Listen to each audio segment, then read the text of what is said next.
الفيديو ده هشرح لك ازاي تعرف المنصة الإعلانية المناسبة لطبيعة المنتج أو الخدمة اللي انت بتقدمها. أول حاجة لو ما تعرفنيش فأنا كرولوس، شغال بقالي 3 سنين في التسويق والميديا باينج. حققت مبيعات لبراندات كتير جدا في مصر وفي السعودية وفي الإمارات، ودي حلقة من كورس التسويق المجاني اللي بقدمه، اللي هينقلك من نقطة الصفر لحد ما تقدر تشتغل في شركة أو تفتح المشروع الخاص بيك أو تشتغل دروب شيبينج. فخلينا نسمي الله ونبتدي. أول حاجة ايه هي المنصات الإعلانية؟ المنصات الإعلانية بتتقسم لنوعين. النوع الأول هو في منصات العميل هو اللي بيدور عليك فيها، وفي منصات انت اللي بتدور على العميل فيها. طب ايه هي المنصات اللي انت بتدور فيها على العميل؟ زي فيسبوك وانستجرام وتيك توك واكس وسناب شات ولينكد ان. دي كلها منصات انت بتعمل اعلان عشان توصل للعميل برساله تسويقيه مناسبه لتقنعه بالمنتج او الخدمه بتاعك. وكنا عاملين فيديو قبل كده ان انت ازاي تعمل رساله تسويقيه مناسبه للعميل بتاعك، سواء للمنتج او الخدمه اللي انت بتقدمها، والعميل ما يقدرش يرفضها وتتغلب بيها على المنافسين بتوعك. هتلاقي الفيديو في الاي فوق. المهم انت بتعمل اعلان معين، فالاعلان ده بيعتمد على بعض النقط اللي احنا شرحناها قبل كده في المحاضرات السابقه، فانت بتقدر تقنع بيه العميل بتاعك اللي انت بتدور عليه بالمنتج او الخدمه اللي انت بتقدمها. في بقى نوع تاني من المنصات زي تيك توك، زي عفوا جوجل وبينج. دول منصات العميل بيبحث عنها، دي منصات السيرش. فانت مثلا كم مره دخلت على جوجل تبحث عن مثلا بتدور على عياده اسنان جنبك، او بتدور مثلا على محل مطعم جنبك، او محل مثلا موبايلات جنبك.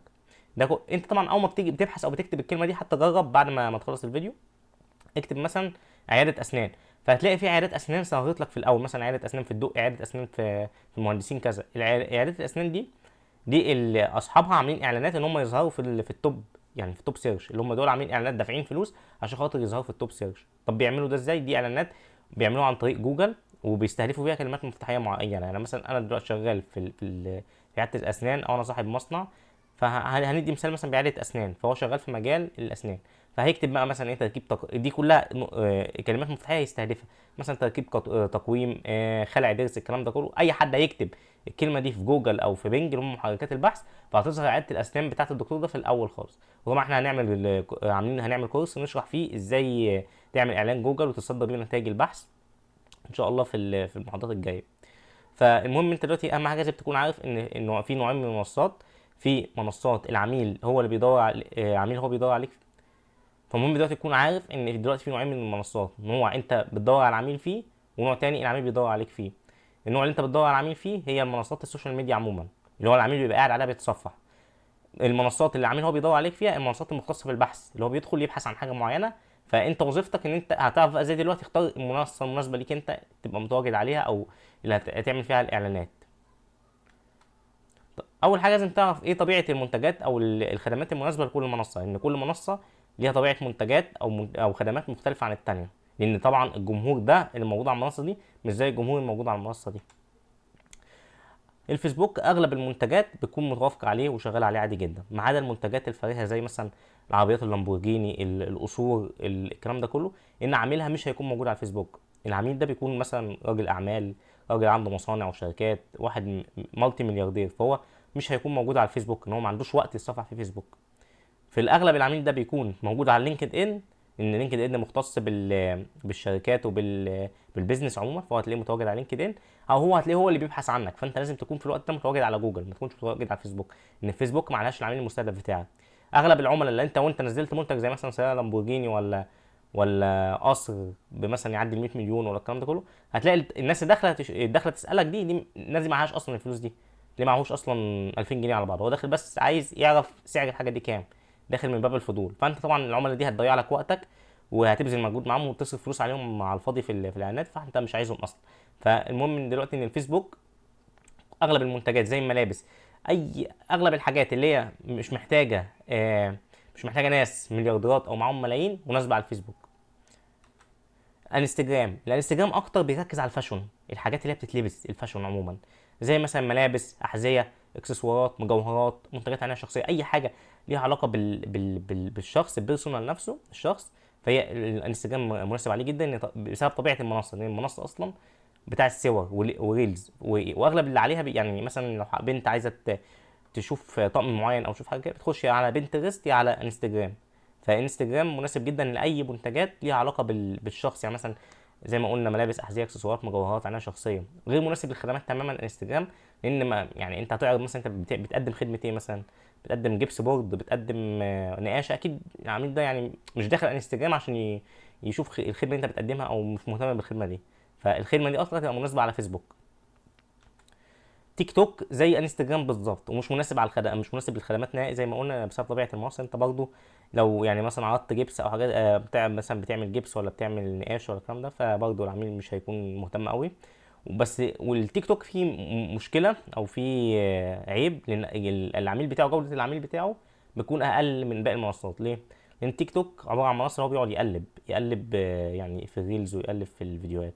فالعميل ده اصلا يعني زي ما بنقول كده دماغه بتبقى ايه، ذاكرته عامله زي ذاكره السمك، فما عندوش قدره ان هو يركز على حاجه معينه. فممكن تلاقيه طلب منتج بعد 10 دقايق يلغي الاوردر، مش عايز الاوردر. مثلا يشوف فيديو يخش عايز حاجه معينه وبعدين ينسى، ممكن ما يستلمش كده. يعني تلاقي العميل ده مذبذب في قراراته. يعني لو انت مثلا هتبيع منتج معين، فاعمل حسابك على نسبه تسليمات اقل من باقي المنصات في التيك توك، لان التيك توك زي ما شرحنا قلنا جوده العميل بتاعته اقل. العميل بتاعه من النوع اللي هو بينسى بسرعه ومش مركز، يعني مش ما بيعرفش ياخد قرارات مظبوطه العميل بتاع التيك توك. وده عن تجربه في براندات كتير جدا اشتغلت معاها وحتى في شغل شخصي كمان برضه العميل بتاع التيك توك جودته اقل. بس انت لو عرفت تجيب يعني لو عرفت تجيب تكلفه لكل عميل او كوست بير بيرشيس او سي بي اي كويس في التيك توك، فانت هتبقى كسبان. ان حتى لو نقول مثلا نسبه التسليمات هتبقى 40%، بس انت جايب الاوردر ب 6 جنيه ب 7 جنيه، فلا انت كويس، انت شغال كويس.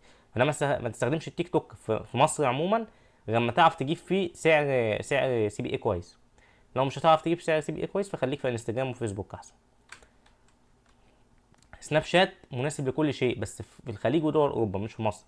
ان مصر الناس الموجوده على سناب شات زي التيك توك كده. فسناب شات عن تجربه في دول الخليج واوروبا، لا سناب شات يعني حط رقم واحد، المنصه عندك رقم واحد سناب شات، في الخدمات في المنتجات في كل حاجه. والعميل بتاعه بيكون عنده قدره شرائيه عاليه جدا. يعني ممكن لو عرضت سياره لامبورجيني على سناب شات هيجي يشتريها منك.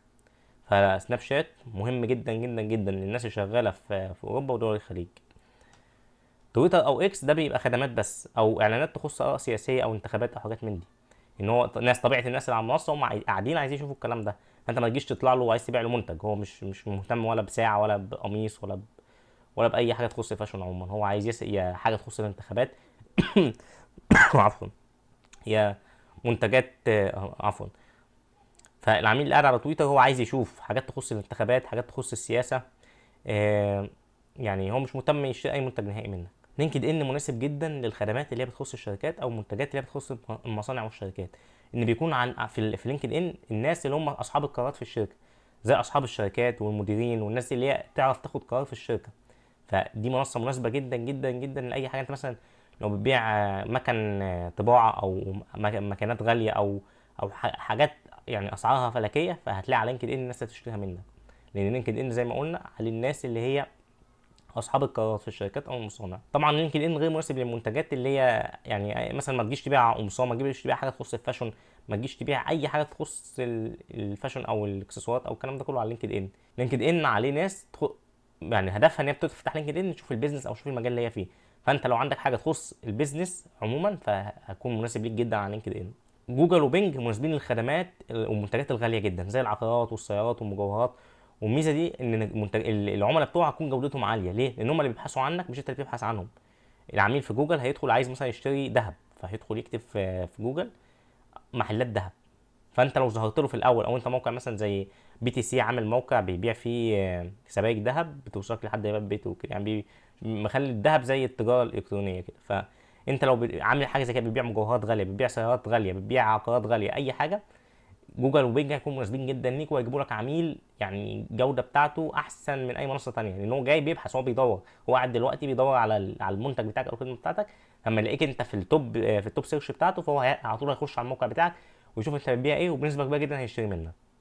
فركز جدا جدا جدا، فركز جدا جدا جدا، فركز جدا جدا، فركز جدا على جوجل وبينج، لانه يعني حرفيا هيجيبوا لك عملاء تشتري منك على طول بقى، ولا مناهده ولا فصال ولا الكلام ده كله. وبس كده نكون خلصنا. فما تنساش تشترك في القناه عشان تشوف المحاضرات والفيديوهات الجايه.